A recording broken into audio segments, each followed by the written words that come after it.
Good morning, everyone. So today I wanted to go ahead and make a quick video and share with you a DIY wipe clean book that I created this time last summer. I created this little booklet for our kindergartner. And so basically what he has to do is he has to read the math equation that's on the page, 1 plus 3, 1 plus 4, and so on.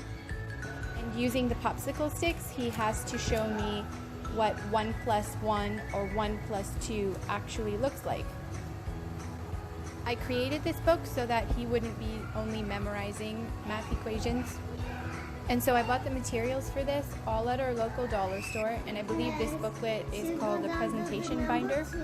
These books are dry erase marker friendly, so you just wipe them off with a paper towel or a wipe when you're finished. And there you have it, guys. That is my DIY wipe clean book for math. If you guys give it a try, leave a comment below and let me know what you think. And if you haven't already, please subscribe. And once again, thank you so much for watching. 2 popsicle sticks, 3 popsicle sticks, 4 popsicle sticks, 5 popsicle sticks. How many popsicle sticks need to go under the 5? Count how many you have under 5.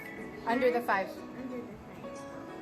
1, 2, 3, 4. But how many do you need? I need 5. Okay. Okay, so 1, 2, 3, 4, 5. 5. Okay, so 1 plus 5 equals 1, 2, 3, 4, 5, 6. 6. Good job.